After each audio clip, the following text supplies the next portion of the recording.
Welcome back to this deep dive. If you follow the league closely, you know April is, well, it's the most schizophrenic month on the basketball calendar. Oh, absolutely. It really is. Right. On one side of the bracket, you have this electric, desperate hope of the play-in tournament. I mean, teams are clawing for just a single extra possession to keep their season alive. And then on the other side, You have the exit interviews. exactly, the cold, sterile rooms where front offices try to explain why everything completely fell apart. It's a massive tonal whiplash for sure. I mean, you go from analyzing these high-stakes tactical adjustments in a winner-go-home game to, performing a postmortem on multi-million-dollar franchises that just flatlined. Which is exactly our mission today. We are going to break down everything you need to know about the upcoming high-stakes play-in matchups and deliver our definitive predictions for you. But our reputation's on the line. Yeah, exactly. And then we are pivoting to the autopsies. We will cover the exit interviews of the eliminated teams, and in this deep dive, that will be the Pacers, the Pelicans, and the Bucks. Because, look, the play-in gives us a look at the future, right? But those exit interviews, that is where you see the raw, unfiltered reality of broken roster construction. Yeah, you really do. So let's start with the hope before we get to the heartbreak. I want to look at the 8-7 Western Conference play-in clash. That's the Phoenix Suns and the Portland Trail Blazers. Oh, that's going to be good. The Suns have pulled off a genuinely remarkable turnaround. I mean, they jumped from 36 wins last season to 45 wins this year. That's a huge leap in the West. It really is. They brought in a new head coach, Jordan, and they integrated new pieces like Kobe White. Obi White, Colin Gillespie. Yeah, Gillespie and Oso Ighodaro. And, the defining metric of that entire turnaround is their half-court defense. Right. I mean, they went from 30th in the NBA last year, which is dead last, offering practically zero resistance, all the way up to 5th this year. That's insane. From 30th to 5th. It is. Coach Jordan came in and just completely rewired their defensive philosophy, especially at the point of attack. But, that rewiring is running straight into a stylistic brick wall against Portland. It really is a clash of styles. Right. This matchup is a fascinating contrast of very specific strengths and glaring weaknesses. It's essentially rebounding versus turnovers. Two of the most critical factors in any playoff game. Exactly. So the Blazers are a dominant offensive rebounding team. They rank 4th in the league in offensive rebounding percentage, but they are uniquely terrible at protecting the basketball. Uniquely terrible is a good way to put it. And that is exactly where the new-look Suns thrive. Right, because Phoenix is actually awful at securing the defensive glass. Yeah, they are sitting at 26th and giving up offensive rebounds.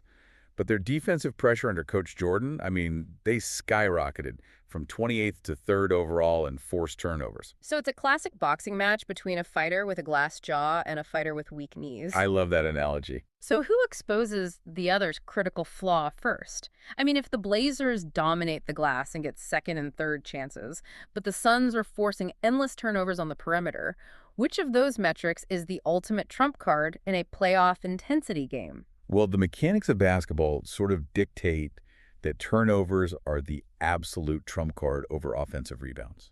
Really? Even with that size mismatch? Yeah, absolutely. Okay. Think about the sequence of events required for an offensive rebound. Okay. You have to run a set, get into the paint, actually take a shot, miss that shot, and then fight for positioning just to get the ball back. Where it's a whole process. Exactly. But a live ball turnover, it short-circuits that entire process. Yeah.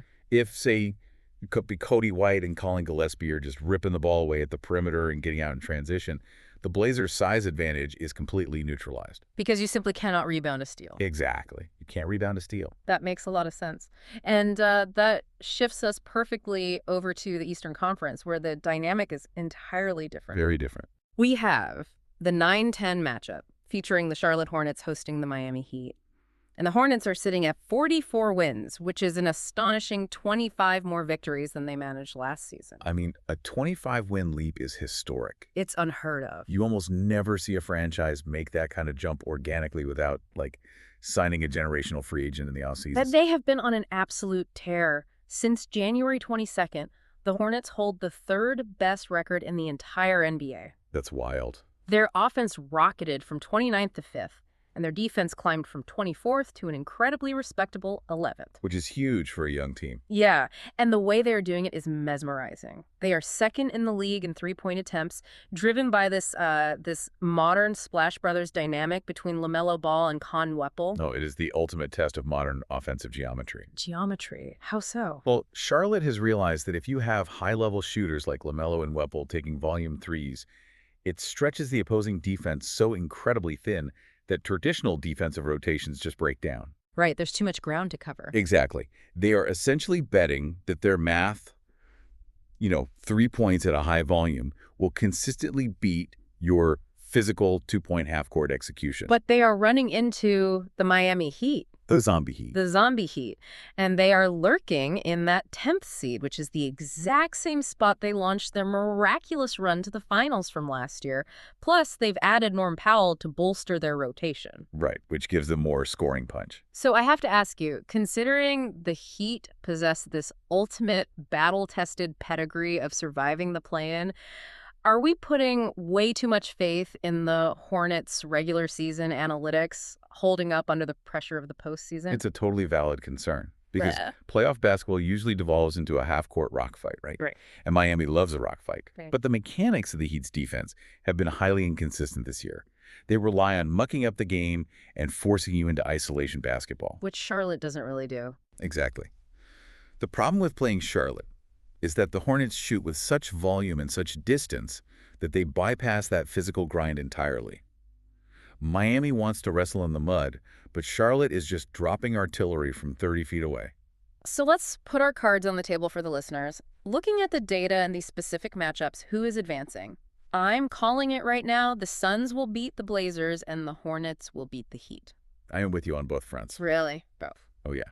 For the Suns and Blazers, I anticipate a Phoenix win by about 10 points. Wait, 10 points? Yeah, a comfortable margin. If the Suns execute their scheme, keeping Portland's bigs out of the paint and forcing their guards to make tough decisions, Phoenix's ability to force turnovers is going to just overwhelm Portland's offense. Hold on, I need to push back there. A 10-point margin, you are completely dismissing Portland's physical advantage inside. I wouldn't say dismissing. But if the Suns' perimeter defenders have an off-shooting night, couldn't Portland just slow the pace down and physically bully them in the paint for 48 minutes? They could try, for sure. Yeah. But Portland's guards don't protect the ball well enough to dictate the pace.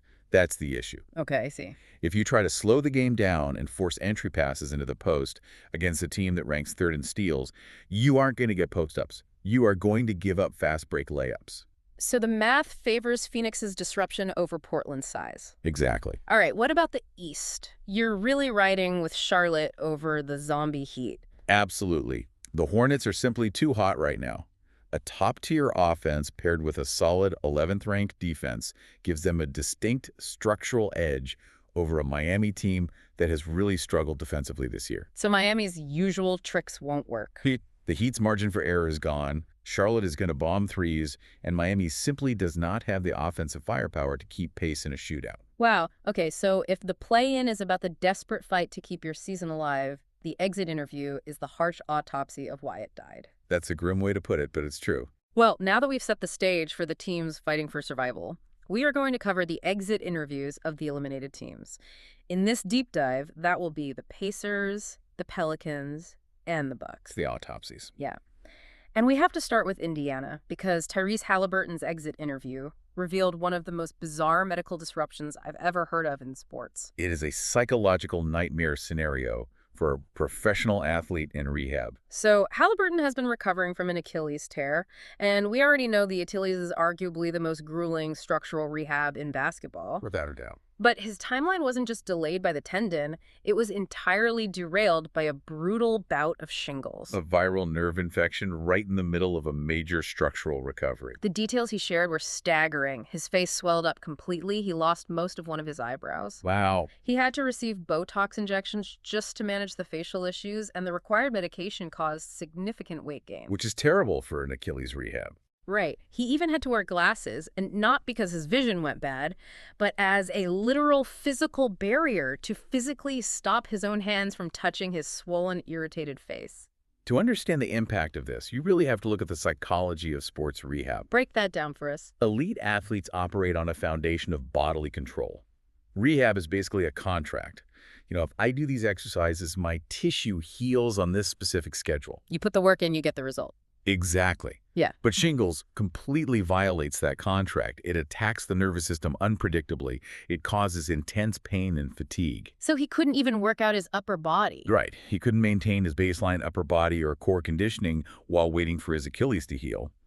It fundamentally strips away the athlete's agency. Yet, despite that total loss of bodily control, he is finally back playing 5-on-5. Which is incredible. And when reporters asked if he feels pressure to return to elite All-NBA form after this massive double whammy, Haliburton brushed it off entirely. Yeah, he seemed very unbothered. He stated, "Pressure isn't a real thing," and made it clear he expects to be at the exact same level, if not better. That's bold. But I wonder, when a player deals with a weird, exhausting anomaly like shingles layered over a major injury, does a statement like, "pressure isn't real," signal genuine confidence? Or is it a psychological defense mechanism to avoid facing a delayed timeline? That's a great question. Honestly, I think it's an incredibly mature form of compartmentalization. How so? Haliburton initially had a calendar in his head, measuring his recovery against peers who had similar injuries. Shingles forced him to burn that calendar. He couldn't compare himself anymore. Right. By declaring the pressure isn't real, he is actively refusing to be measured against a traditional timeline. He has accepted the bizarre physical side effects and is now hyper-focusing purely on the mechanical execution of basketball. That level of forced perspective transitions us perfectly to the New Orleans Pelicans. Where perspective seems to be arriving a little too late. Yeah, just a bit. The Pelicans just wrapped up a brutal 26-win disaster of a season, and Zion Williamson's exit interview was front and center. It was, without a doubt, the most reflective we have ever heard him. He sounded remarkably self-aware. He bluntly admitted his play this season was just okay. Which is rare for a superstar to admit. Very rare. And rather than offering vague promises to work hard, he explicitly pointed out a basketball-centric flaw. He stated he needs to become unpredictable and attack from all three levels, rather than just relying on his strength in the paint. This is a monumental shift in his basketball philosophy. You think it's that big of a deal? Oh, absolutely. For his entire life, Zion's trump card has been an overwhelming physical mismatch. But the NBA playoffs are designed to build a wall in the paint. Great, they just pack the paint against him. Exactly. If you cannot shoot the mid-range or the three, elite defenses will neutralize your athleticism. Hearing him acknowledge the necessity of a multi-level offensive game means someone in that organization finally broke through to him in the film room. He also brought some actual data to back up a change in his physical habits. The injury timeline. Yeah, he highlighted that an injury that normally would have sidelined him for 8 weeks only kept him out for 13 days this year.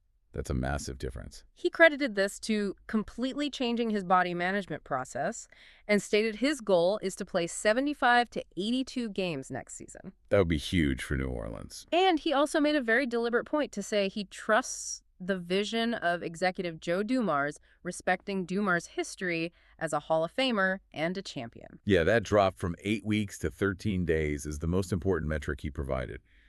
It implies a shift from reactive healing, waiting until something breaks to fix it, to proactive biometric management. And what about the Dumars comment? That is a clear signal to the rest of the front office. Zion is aligning himself with the executive who has actual championship rings. I listened to Zion's self-reflection, and it sounds like someone who finally looked at the GPS after driving in the wrong direction for 4 years. That's exactly what it sounds like. But let me push back on this narrative of a newly mature superstar. Go for it. Is this sudden accountability a genuine, lasting evolution, or is it just him reading the writing on the wall? I mean, when you only win 26 games, you literally run out of people to blame. You absolutely run out of scapegoats at 26 wins. It is highly likely this is forced maturity. Right. The true test of whether he genuinely understands the need for a three-level game won't be found in an April press conference. You'll be found in October. When the games actually matter. Exactly. Will he actually take those pull-up jumpers when the defense sags off him? Saying the right thing at the podium is easy. Rewiring your muscle memory in the offseason is the grueling part. And a massive piece of that rewiring depends on who is holding the clipboard. The Pelicans fired Willie Green just 12 games into this season. Which is a shock at the time. It was. Interim coach James Borrega stepped in, and the team won 24 games under his watch. Which, objectively, is a terrible winning percentage. Right, but during these exit interviews, Borrega received near-universal praise from the locker room.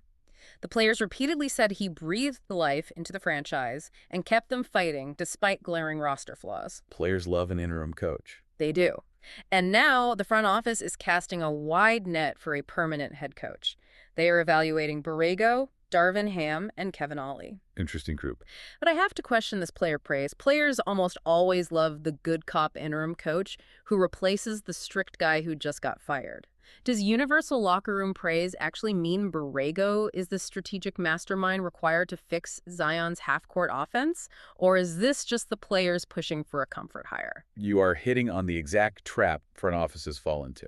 The comfort trap. Yes. An interim coach rarely installs a complex tactical system mid-season. Their primary job is to stabilize the psychological environment and stop a locker room from completely imploding. Just stop the bleeding. Exactly.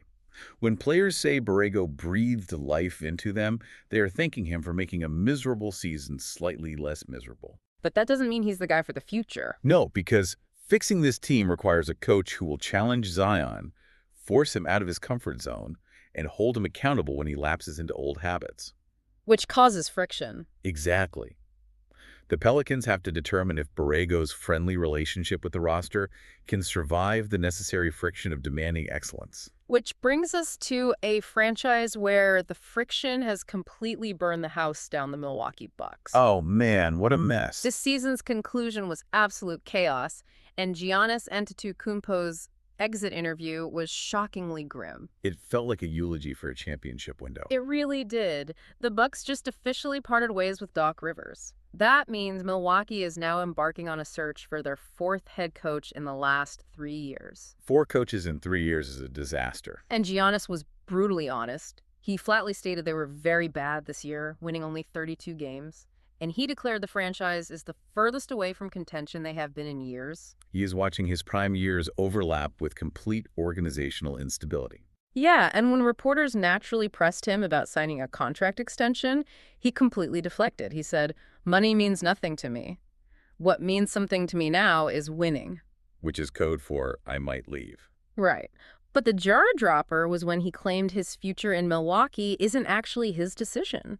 Oh, that was wild. He stated it is entirely up to the ownership group and the team whether he stays or gets traded. Which is a masterclass in public relations deflection by a modern superstar. It's exactly like a romantic partner looking at you and saying, "I guess we'll stay together if you want to, but it's really up to you," while you can literally see them packing a suitcase in the background. I mean, that's exactly what it is. I mean, come on. A player of Giannis's caliber is never powerless.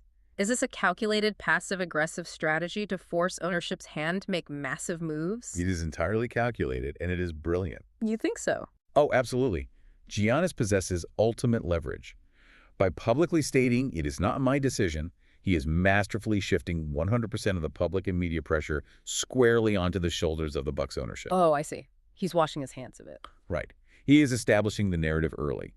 If I end up leaving, it is because management failed to build a functional organization, not because I quit on the city. That is smart. He is daring them to prove they can fix a mess that includes 4 coaches in 3 years. If they can't, his bags are packed and his reputation remains completely intact. Wow. Well, we have covered so much ground today. We analyzed the tactical intricacies of the play-in, the Suns utilizing forced turnovers to negate the Blazers' size, and the Hornets betting their historic volume shooting can break the Miami Heat's physical defense. The math versus the mud. Exactly. And then we ventured into the stark realities of the exit interviews, from Haliburton's bizarre and exhausting medical hurdles to Zion's sudden forced maturity to Giannis setting the stage for potential blockbuster exit. When you look at the entire scope of what we just discussed, a fascinating pattern emerges. What's that? You have ascending rosters like Charlotte, relying on sheer offensive chemistry and tactical geometry to survive, right? Right. While established, generational megastars like Zion and Giannis are realizing that their immense individual talent cannot outrun a broken organizational culture. It forces you to look at the macro landscape of the league and ask a bigger question. And what is that question? We are seeing Giannis pack his bags mentally and Zion demanding specific structural changes. It makes you wonder, are we witnessing the end of the untouchable franchise superstar era? Oh, that's an interesting thought. Because for decades, teams would cater to a single player at the expense of culture, constantly firing coaches just to keep the star happy. But looking at the wreckage in Milwaukee and New Orleans, are we about to enter a new era where smart front offices actively choose to trade a generational talent for assets, rather than allowing a single player's timeline to hold the entire franchise hostage? That is a phenomenal question. It completely shifts how we evaluate team building going forward. Are the days of the hostage franchise over? I guess we'll find out. Thank you for joining us on this deep dive into the NBA postseason, and we will catch you next time.